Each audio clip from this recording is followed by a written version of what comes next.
Assalamualaikum warahmatullahi wabarakatuh. Perkenalkan, nama saya Bima Sakti dari Program Studi Pendidikan Masyarakat tahun 2019. Adapun ingin yang saya sampaikan di sini terkait opini saya tentang kesuksesan anak yang dipengaruhi faktor pendidikan oleh orang tua. Pada saat ini, khususnya di Indonesia, sering terjadi dan sering kita lihat bagaimana pola asuh orang tua yang lebih menekankan pada pendidikan yang sifatnya itu mendukung kecerdasan intelektual, yang dimana anak banyak disuruh untuk les, untuk bimbel, untuk apa, untuk menunjang nilai-nilai akademiknya khususnya di sekolah. Nah, hal ini saya rasa sangat disayangkan khususnya yang terjadi di Indonesia karena kenapa? Mestinya orang tua tidak hanya mendidik anaknya dalam sifatnya itu intelektual atau kesuksesan belajar anaknya saja, tapi juga perlu menekankan bagaimana melatih sisi-sisi kecerdasan lain seperti kecerdasan emosional, kecerdasan sosial, kecerdasan spiritual. Nah, hal ini yang saya rasa belum diperhatikan khususnya di Indonesia gitu, karena orang tua hanya berfokus untuk bagaimana sih anaknya bisa lulus PNS, bagaimana anaknya bisa masuk perguruan tinggi top, bagaimana ini, sehingga mengesampingkan itu. Ketika anak tersebut terhadapi satu masalah yang itu tidak ada panduannya di sekolah dan juga tidak diajarkan dalam pendidikan keluarganya, anak akan bingung gitu, bimbang. Maka banyak terjadi kasus-kasus masalah-masalah mental yang dialami anak muda khususnya hingga saat ini dengan semakin dinamisnya perubahan sosial global yang saat ini terjadi. Nah, itu yang perlu ditekankan dalam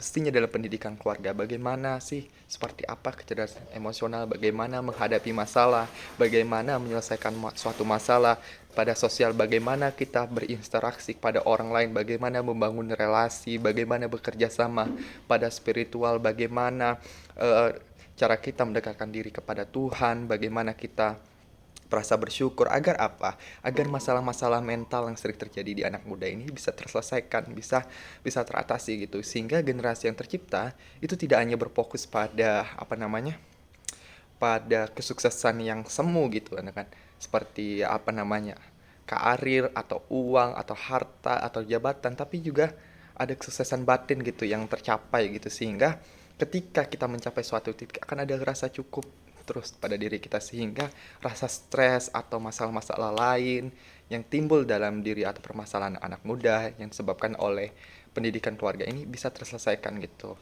Nah, ini yang perlu ditanamkan oleh orang tua yang saya rasa sampai saat ini belum belum belum tercapai seperti itu.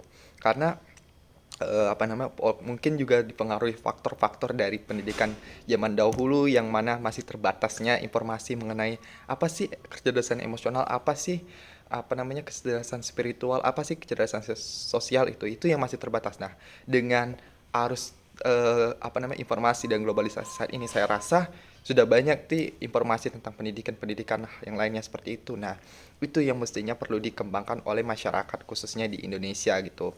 Nah, untuk itu saya harap untuk orang tua dan penekanan pendidikan dalam keluarga itu harus menjangkau aspek-aspek lainnya gitu, sehingga terciptanya pengembangan SDM khususnya di Indonesia itu yang optimal gitu. Ya, itu aja sih yang mungkin ingin saya sampaikan terkait opini saya tentang pendidikan keluarga khususnya di dalam keluarga. Mungkin itu saja saya akhiri. Wassalamualaikum warahmatullahi wabarakatuh.